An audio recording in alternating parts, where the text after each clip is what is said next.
MIB fam, I can't fully put into words how difficult this week has been for me. I've been battling laryngitis, still am, while recovering from a sinus infection, all while juggling the responsibilities of being a wife, a mother, and a host of this podcast. I truly believe murdering the Black is a part of that responsibility, which is why I made my way to the Karmelo Anthony trial despite not feeling my best. My voice is still recovering, so I ask for a little grace as you listen.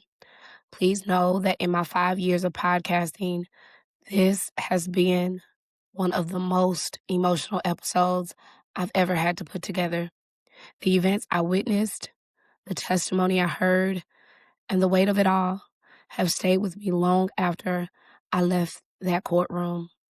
Thank you for your patience, your support, and most importantly, for listening. Latasha Harlins was 15 years old when her grandmother sent her to the store for orange juice. That's how ordinary the morning began. Not with sirens or a courtroom or a headline. Not with the name of a city that will later be spoken about like it has suddenly caught fire for no reason. It began with a child leaving home on a Saturday morning, a quick errand, a bottle of orange juice, a few dollars in her hand. If you grew up in a Black household, you know how ordinary that is. A grandmother calling from another room, a child being asked to run down the street, a corner store that everybody knows, a small thing added into the rhythm of the day. Latasha was not supposed to become a symbol that morning. She was not supposed to become a name people would say in connection with Rodney King. The Los Angeles Uprising, Korean-owned businesses, police brutality, and the long history of Black grief in America. She was supposed to come back home. But when police arrived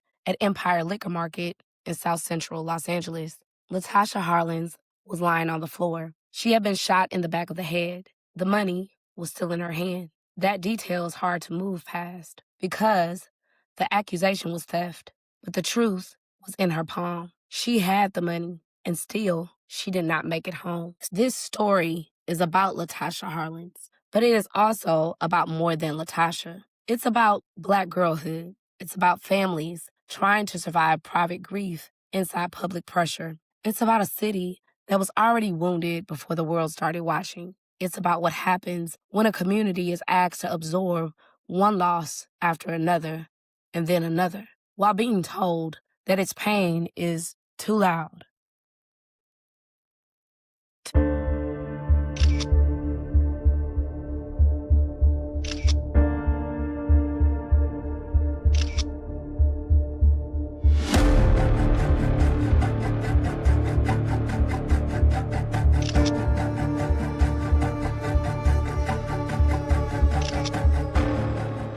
To understand why Latasha's death matters so deeply, we have to understand who she was before the store. We have to begin before the orange juice and begin with the family. Latasha Harlins was born on January 1st, 1976 in East St. Louis, Illinois.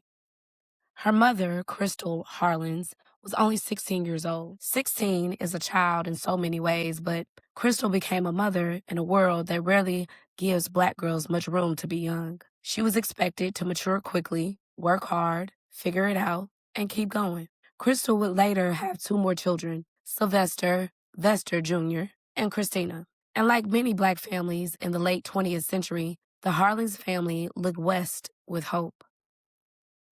For families leaving places like East St. Louis, Los Angeles could sound like a second chance. California carried a certain promise: better weather, jobs, schools, more opportunity for generations.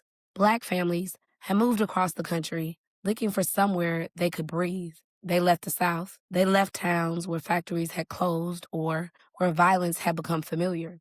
They left places where the ceiling felt too low and the future felt already decided. That is part of the Black American story too. Leaving and hoping, leaving and rebuilding, leaving with children in the back seat and a relative already waiting on the other side. East St. Louis had its own history of Black struggle. It was a city built around industry, labor, and racial inequality. For Black families, work could be hard, opportunity narrow, and violence was never just personal. It could be economic, it could be environmental, and it could be the slow violence of a place where resources disappear and people are told to make do with what is left. So when Ruth looked toward California, She was not simply chasing sunshine. She was trying to interrupt a pattern. She was trying to move her family somewhere the next generation might have more room than the last one. That is what so many Black elders have done. They may not have the wealth to pass down, but they pass down movement. They pass down the belief that maybe somewhere else would be kinder. But sometimes a family leaves one pressure and arrives inside of another. Latasha's grandmother, Ruth Harlins, moved to Los Angeles first. She wanted a better life for her family. By 1981, Crystal and her children followed. Latasha was about 6 years old when she arrived in South Central Los Angeles. And when we talk about South Central, we have to be careful not to flatten it. South Central was not just the version shown on nightly news. It was not only yellow police tape, helicopters, gang sweeps, and burning buildings. It was home. It was home for Black families making life in the middle of pressure. It was churches and schoolyards, barbershops, beauty salons, music coming from cars, aunties watching from windows, children riding bikes, teenagers walking to the store, and neighbors who knew your grandmother before they knew you. It was also a place shaped by decisions made far away from the people who had to live with them. By the time Crystal and her children arrived, South Central was already carrying the weight of redlining, disinvestment, limited access to quality grocery stores, overcrowded schools, and jobs that were disappearing or moving elsewhere. The crack cocaine epidemic would bring more pain, more policing, more instability, and more reason for people outside the community to talk about South Central like it was the problem instead of a place that had been denied resources and then blamed for the consequences. Black families came looking for opportunity and found a city within its own walls. Some walls were economic, some were political, and some wore badges. Crystal worked as a waitress. She tried to build a life near 89th and Broadway, but safety was not something her family could simply move into. Her relationship with Sylvester Vester Akoff Sr. was abusive. Even after Crystal left him, the violence followed. He stalked her, violated restraining orders. Latasha and her siblings witnessed things no child should have to witness. There is a kind of fear that enters a home when children watch their mother being hurt. It changes the air. Children learn to listen differently. They learn the sound of footsteps. They learn the meaning of raised voices and when to disappear into another room, when to stay quiet and to look away, and when looking away does not protect them from what they already know. Latasha was a child inside that. So were her siblings. And children do not just witness violence, they absorb it. They build their understanding of love, fear, safety, and power from what happens around them. A child watching domestic violence may learn that home is not always a refuge. A child watching a mother survive abuse may become protective before they are old enough to understand what protection costs. For Latasha, the instability around Crystal was not separate from the rest of the world. It was one more place where a Black woman was trying to survive a danger that others minimized until it was too late. On November 27, 1985, Crystal Harlins was shot and killed outside of a Los Angeles nightclub by Cora Mae Anderson, Akoff's girlfriend. Crystal was 26 years old. Latasha was 9. 9 years old is enough to understand that someone is never coming back, but too young to know what to do with that kind of permanence. At 9, a child can remember a mother's voice, her perfume, her temper, her laugh, the way she moved through the kitchen, the way she said your name when she meant business, and the way she held a family together even when she was still trying to hold herself together. Then suddenly, all of that becomes memory. For Latasha, grief did not arrive as an abstract lesson. It came into the family and stayed. And Ruth Harlins was left to do what Black grandmothers have been asked to do across generations, gather the pieces after violence has torn through the family. We often talk about the strong Black woman, like strength is always a compliment, but sometimes strength is just what people call you when you're not given permission to fall apart. Ruth had lost her daughter. Reports have also said that on the same day she learned Crystal died, she learned one of her sons had been killed in East St. Louis. 2 losses, one day. And still, children needed breakfast, school clothes, hair combed, homework checked, and somebody to tell them that tomorrow was still coming. So Ruth raised Latasha, Vester Jr., and Christina. That kind of love is not soft in the way most people romanticize softness. It's practical. It gets up early. It stretches money. It disciplines because it's afraid of what the world might do if a child steps wrong. It dreams for children because dreaming is sometimes the only inheritance left to give. There is a reason grandmothers hold such a sacred place in so many Black families. They are often the memory keepers, the disciplinarians, the emergency contact, the last resort, and the first prayer. They are the ones who know which bills are late and which child is lying about being fine. They can be stern because life has made them that way. They can be tender in small gestures. A plate fixed before you ask, a bus pass pressed into your hand, a warning that sounds harsh because the fear underneath it is love. Ruth was not raising Latasha in theory. She was raising her in a real city with dangers, bills, schools, and real memories sitting at the table with them. Ruth dreamed for Latasha, and Latasha tried to become the kind of girl a grandmother could pin hope to. In middle school, Latasha was bright. She made good grades, ran track. She liked basketball. She dreamed of becoming a lawyer. Because of her grades, she was able to choose her high school. And with Ruth's help, she chose Westchester High School, about 13 miles from home. That meant buses, multiple buses, a long commute across Los Angeles just to get to class. Every morning, this child moved through the city toward a future her grandmother believed in. Ruth wanted Latasha to finish school, go to college, and become someone no tragedy could swallow. For a child who had already lost her mother, the dream carried more than ambition. It carried repair. But trauma does not disappear because a child is gifted. By high school, Latasha sometimes struggled with behavior. That does not make her bad. It makes her human. She was a teenage girl carrying memories of domestic violence, her mother's murder, and the pressure of being the oldest in a wounded family. Being the oldest can become its own private assignment. You are expected to know better, expected to help, be an example, to understand adult pain before you have been given the language for your own. Some children respond by becoming perfect.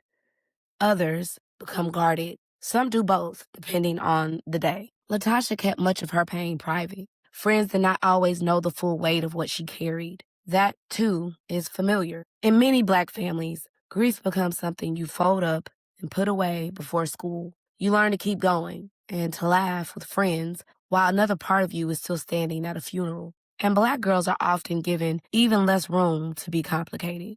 They are expected to be mature, strong, respectful, careful, helpful, responsible, unbothered, and untroubled. Their pain is often misread as attitude, their defensiveness as defiance, their survival instincts as disrespect. That's significant when we talk about Latasha's final moments as well, because too often, Black girls are not treated as children in conflict. They're treated as threats. Their bodies are read as older than what they are. Their fear is ignored. Their anger is criminalized. Their attempts to defend themselves are treated like proof that they deserve whatever came next. Latasha was 15. 15 is old enough to have opinions and moods, pride. 15 is also young enough to still need someone making sure you get home safely. Both things can be true at once. So before Latasha ever walked into Empire Liquor, she was already living inside a world that demanded too much from Black children and offered too little protection in return. And while Latasha was growing up inside her private grief, Los Angeles was carrying a public one.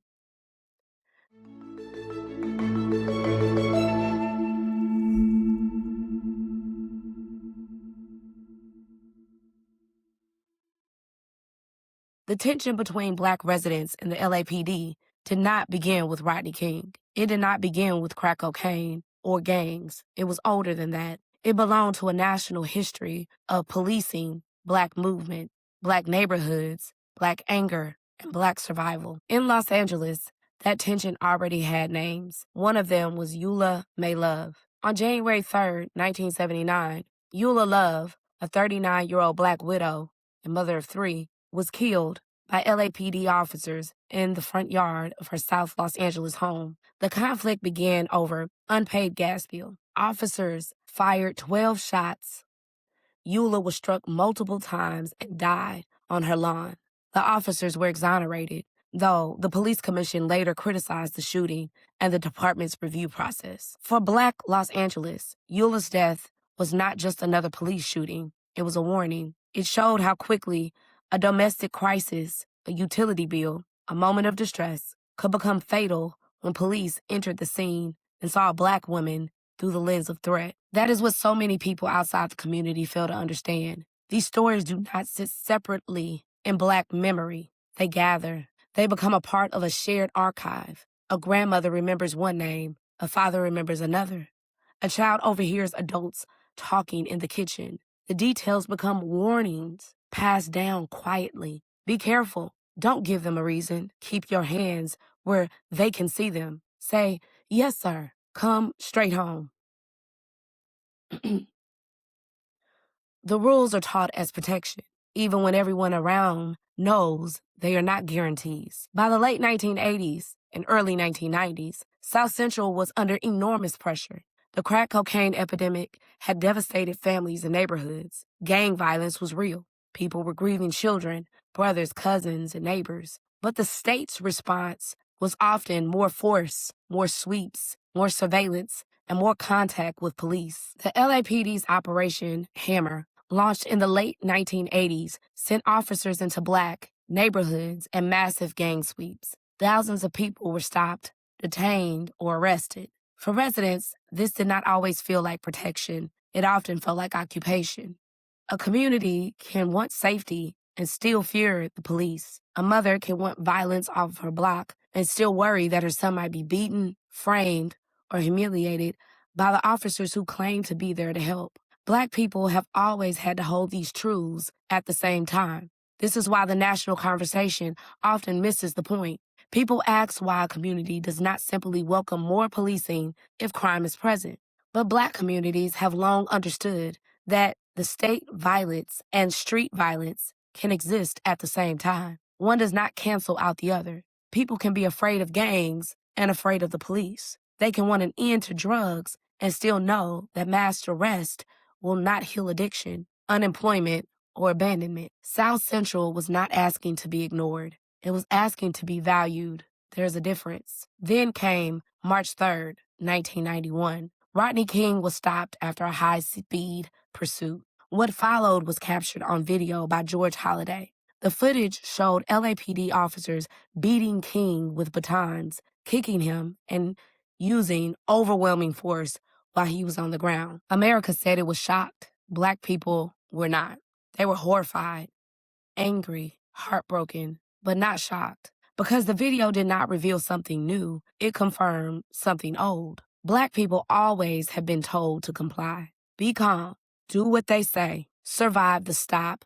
Do not talk back. Do not run. Do not move too fast. Do not move too slow. Make yourself small enough to live. But Rodney King became visual proof that compliance was not always protection. The tape showed the country what Black communities had been saying for generations. The danger was not imagined. The injury to King's body was significant. The blows were palpable. But so did the meaning of the tape. For once, the country could not easily say, "Where is the proof?" There it was. On March 15th, 1991, 4 officers were indicted in connection with the beating. For a brief moment, it seemed possible that the system might have an answer for itself. The very next day, March 16, 1991, Ruth Harlins asked Latasha to go buy orange juice for the morning's breakfast. This is where the story narrows again. From a city store, from public rage to one child, Latasha walked into Empire Liquor Market near 91st Street in Figueroa. Behind the counter was Soon Jandu, a Korean-American store owner. And to understand the room Latasha walked into, we have to understand another layer of tension in South Central. The racial tension was not only Black and white. There was also tension between Black residents and Korean store owners. Many Korean immigrants had come to Los Angeles seeking survival, just as Black families had come seeking survival. They opened small businesses in neighborhoods where major grocery chains, banks, and larger institutions had often failed or abandoned their Black residents. But inside many of these stores, Black customers felt watched, followed, accused, and disrespected. They felt their money was welcomed, but their humanity was not.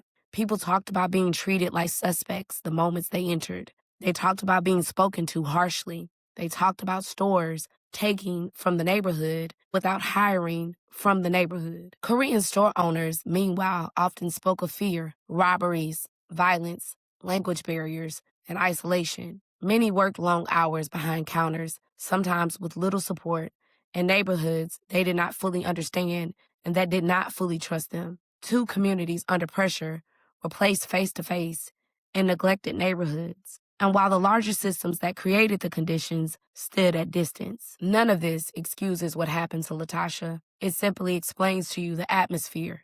It explains the tension in the room before anyone said a word. It explains how suspicion could become a reflex, and explains how a Black girl could walk into a store with money in her hand and still be seen first as a threat. That is the painful part of this history. The conflict between Black residents and Korean store owners did not happen in a vacuum. It was shaped by immigration, racism, poverty, language barriers, fear, economic abandonment. But in the daily life of the neighborhood, those large forces became personal. They became a look across the counter, a hand following a customer through an aisle, a customer feeling insulted, a store owner feeling afraid, a tense exchange that carried more history than either person could name in the moment. Empire Liquor became one of those places where people felt the air before anything happened. Latasha picked up a bottle of orange juice. It cost $1.79. She put it in her backpack while holding money in her hand. Soon John Doe accused her of stealing when she approached the counter. Witnesses said Latasha intended to pay. The surveillance footage showed a struggle. Doe grabbed Latasha. Latasha hit her. The confrontation escalated, and then it ended. Latasha put the orange juice back on the counter and turned to leave. She was walking away. That should have been the end. Soon John Doe reached for a gun. She fired at Latasha from behind. The bullet struck Latasha in the back of her head. When police arrived, Latasha was dead. The money was still in her hand. Sit with that.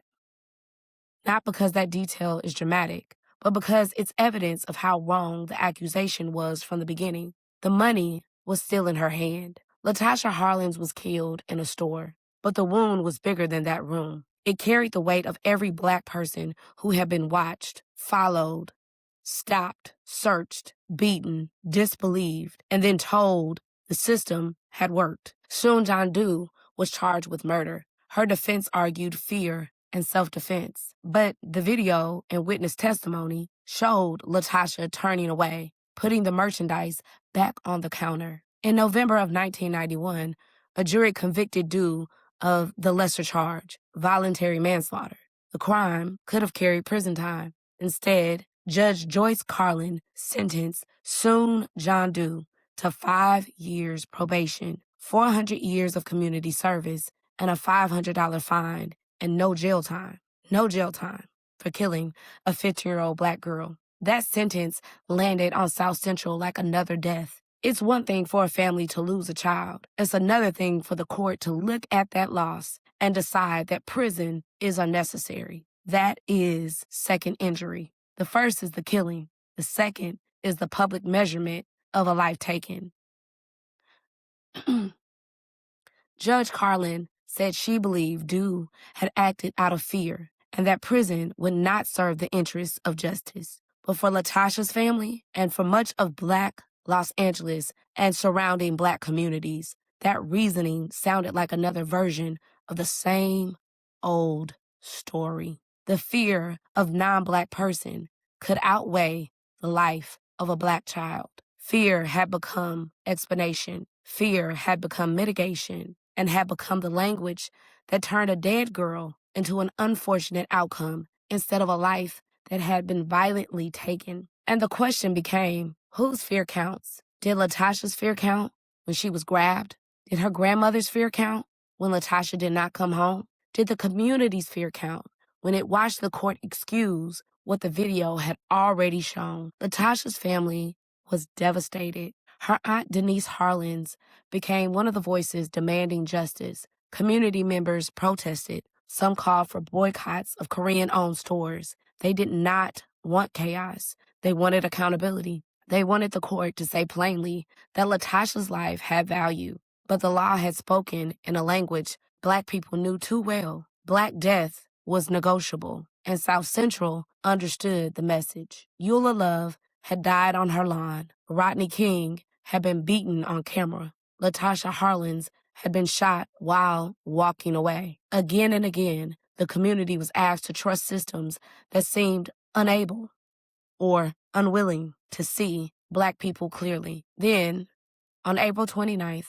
1992, the officers in the Rodney King beating were acquitted in state court. Los Angeles erupted. The uprising lasted days. 63 people died. Thousands were injured. More than 12,000 people were arrested. Fires consumed buildings. Businesses burned. Empire Liquor was among the places destroyed. Koreatown suffered devastating damage, and many Korean business owners felt abandoned by the police. Black residents felt abandoned too, not just during the uprising, but for decades before it. There are no clean emotions in that aftermath. There's grief for the people who died during the uprising, grief for families who lost businesses they worked hard years to build, and grief for Korean families who felt the state disappeared when they needed protection. There's also grief for Black families who felt the state had been present for years as an occupying force, but absent when justice was needed. The tragedy is that communities already under pressure were left to absorb the consequences of decisions made by courts, city leaders, police departments, lenders, employers, and institutions that rarely stood in the smoke afterward. That is why we have to be careful with the word riot, because riot can make it sound like something irrational happened out of nowhere. It can make the fire seem like the beginning of the story instead of the result of everything that came before it. The fire was not the first act. The fire was what people saw after years of pressure had already been applied. That does not mean every act committed during the uprising was justified. People were hurt. Families lost businesses. Innocent people suffered.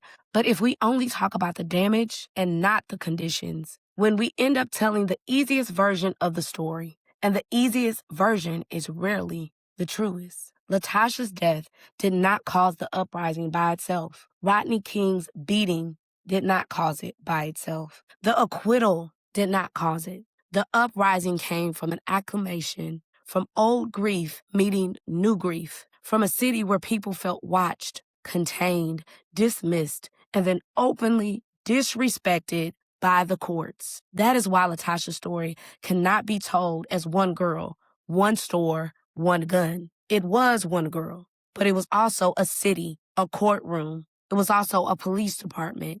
It was also every mother who had buried a child and every grandmother who had been asked to keep living after the worst thing had already happened.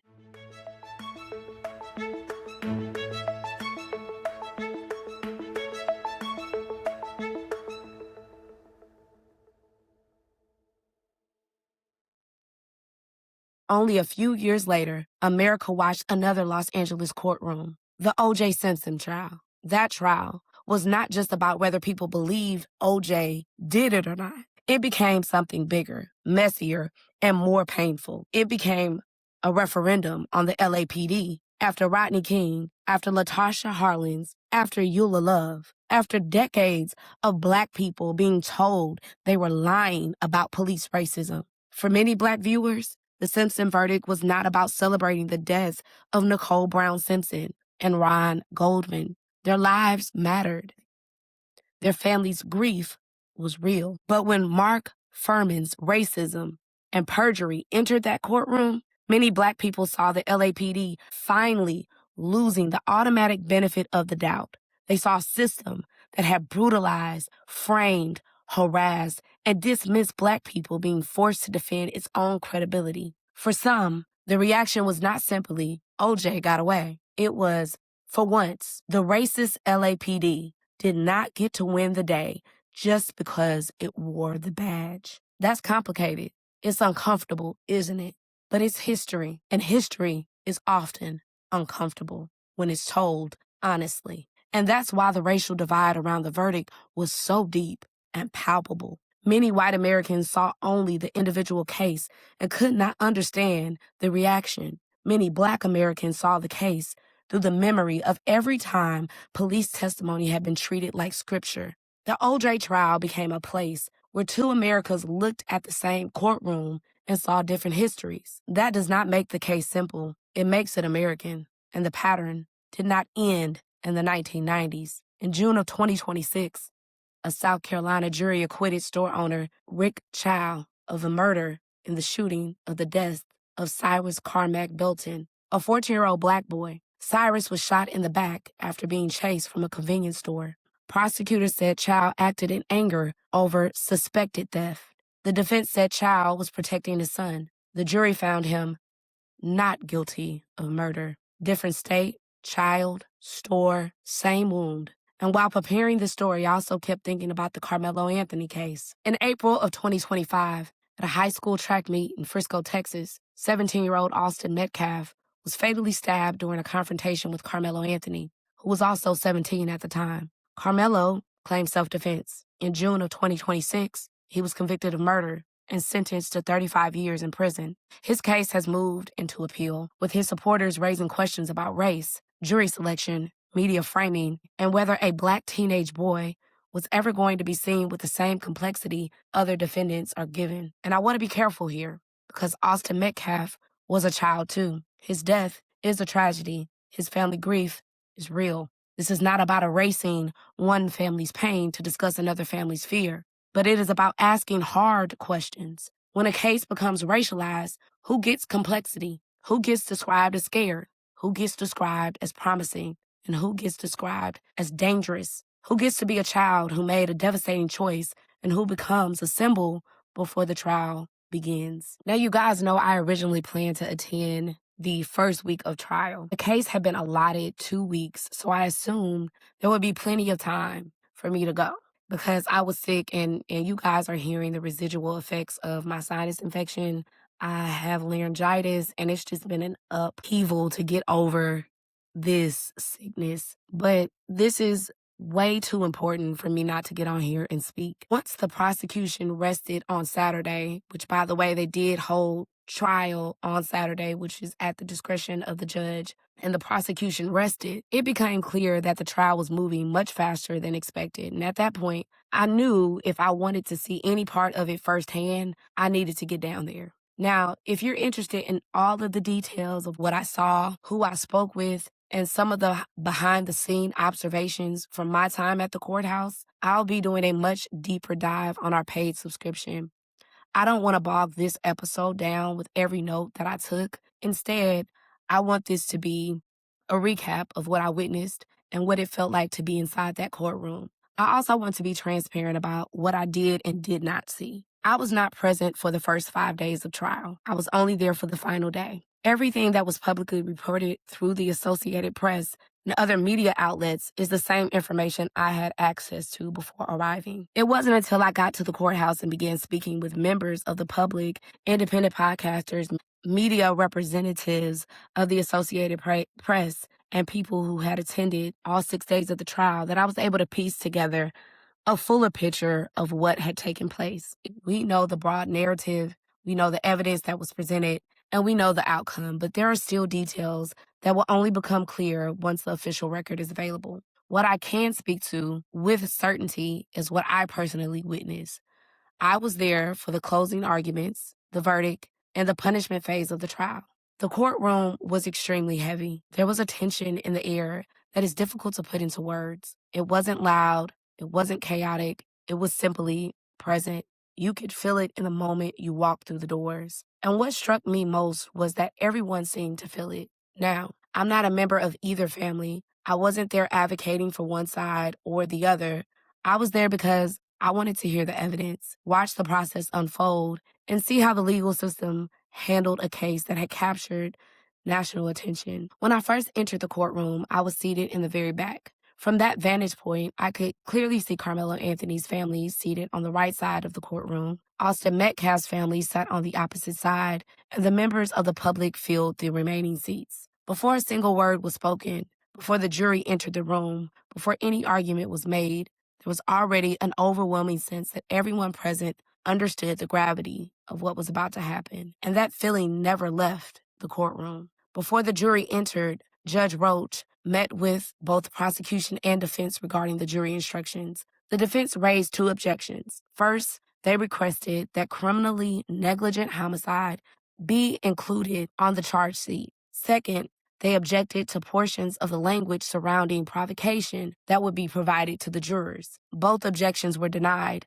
and entered into the record. Once the jury entered, the state waived its opportunity to present first closing arguments, allowing the defense to go first. I'm not going to spend a tremendous amount of time on the legal arguments surrounding guilt because we already know the outcome.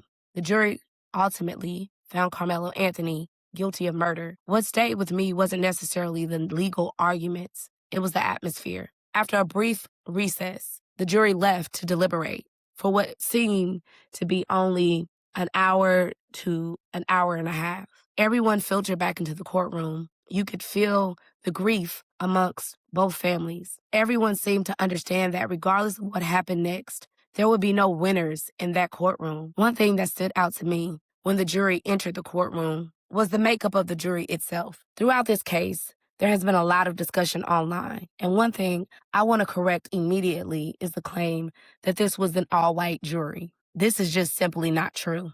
I think it's important that we begin with facts and form our opinions from there. Now, what is important is there was no single Black juror on that panel, and that's worth discussing. But the jury also was not all white. From what I observed, the final jury consisted of 5 white men, 3 white women, 2 Asian women, 1 man who appeared to be Hispanic, though I could be mistaken, and 1 woman who appeared to be of Indian descent. There were also 2 alternates. One was a white woman, and the other woman wore a hijab and appeared to be of South Asian or Middle Eastern descent. However, they were alternates and were never needed and did not participate in deliberations. The jury deliberated before returning a verdict. As we all know, the verdict was guilt of murder. But what you probably haven't heard about what happened inside that courtroom when the verdict was read. This time, I was sitting in the front row. As soon as the verdict was announced, Karmelo stood, his head immediately dropped, and he began to shake. I know that it was physically possible for his body to collapse under the pressure, but he didn't, and it seemed at any second his body would give way. I looked toward his mother, who had broke instantly. His father looked toward the ceiling as tears streamed down his face. Several family members quietly stood and exited the courtroom because they simply could not bear what had happened. The atmosphere was not celebratory, it was grief. The kind of grief that reminds you that a young man had lost his life and another young man had just been told he would spend decades behind bars. The court recessed once again before returning for the punishment phase. When we came back, the judge provided jurors with instructions regarding sentencing, and then the state went first. The second chair prosecutor focused heavily on the idea of community. At one point, he displayed a photograph of Austin Metcalf from the day he died. You could see only the lower portion of Austin's body. His chest was exposed while first responders rendered aid. Near Austin's feet sat Coach Starr, a Black coach from Memorial Track Program. His hand rested on Austin's leg and appeared to be praying. The prosecutor then directed the jury's attention toward the people gathered around the scene.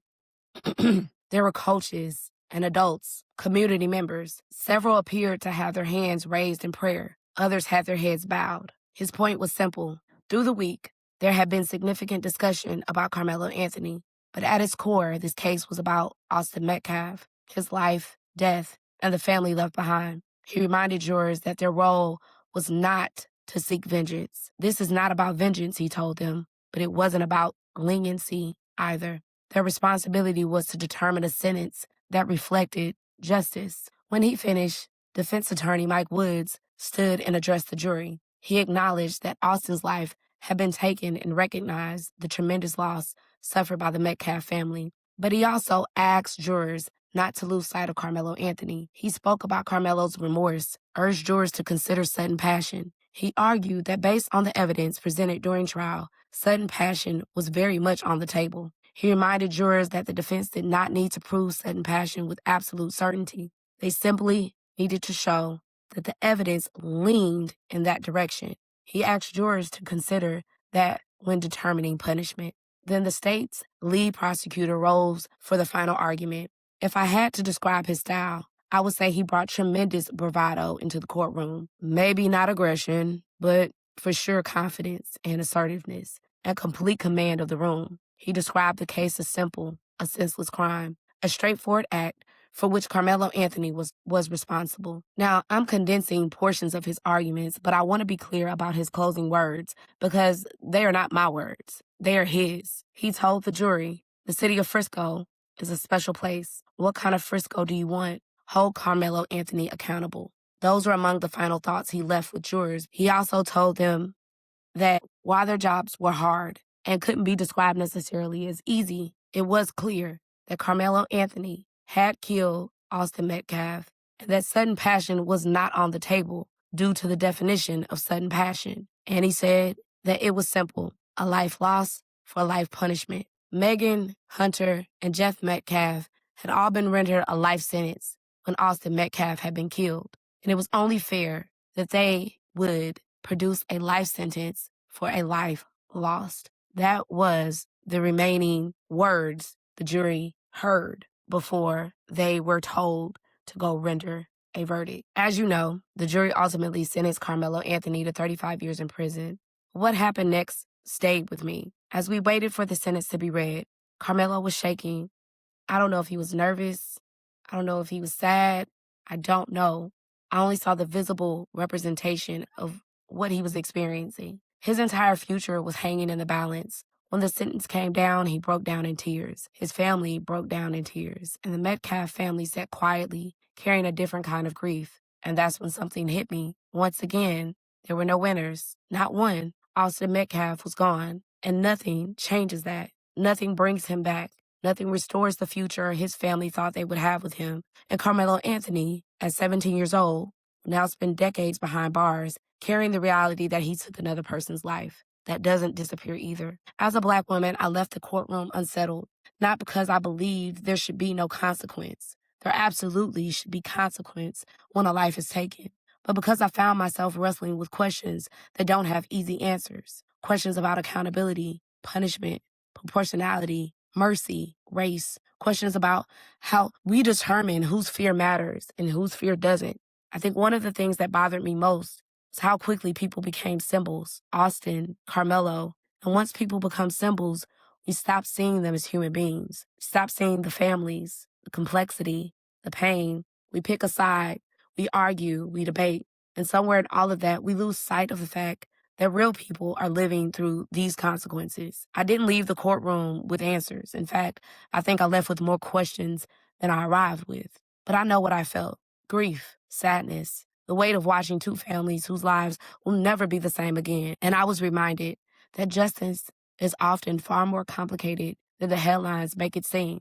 The case is over. The appeals process begins. The public debates will continue, and people will argue. They'll keep choosing sides. But long after the cameras are gone and the headlines disappear, two families will still be living with what happened. And that's the part that stayed with me. The verdict, the sentence, the people, and the grief. I don't believe that Karmelo got a fair trial. I think there are several things that took place inside of that trial that give way to the appellate process going forward.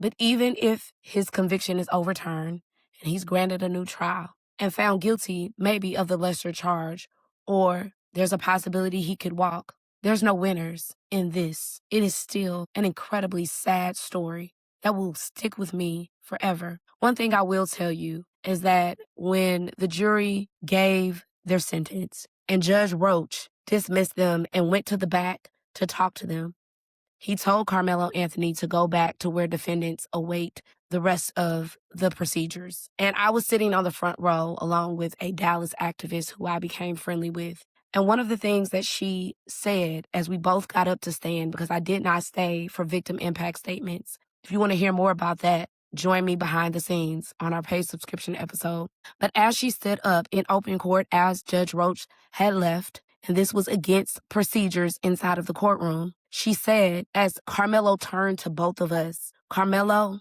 we got you, baby."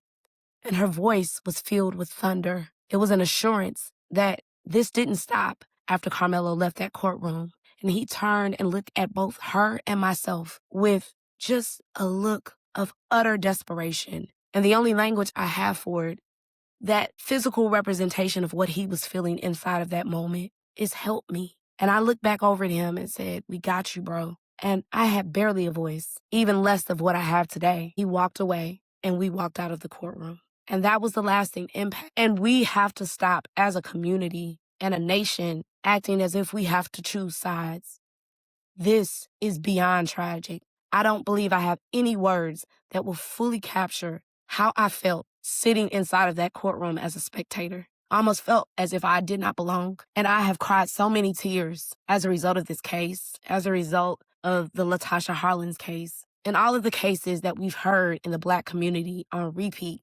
And nothing changes but the victims. The stories keep being told over and over again. And the realization that progress doesn't look like how we think or doesn't look like how they promise is sobering. And I keep coming back to how do you live in this America? How do you live in it? And so I'll say this one quote that I heard from James Baldwin about apathy in this country for Black people. I'll leave that with you. You can tell me your opinion. I'm for differing opinions surrounding this case and the case of Latasha, but as long as it's done respectfully, I have no problem having conversations. But James Baldwin said, I'm terrified at the moral apathy, the death of the heart, which is happening in my country. These people have deluded themselves for so long that they really don't think I'm human. And I base this on their conduct, not on what they say. And this means that they have become, in themselves, moral monsters. Until next time, with a heavy, heavy heart, this is Murder in the Black.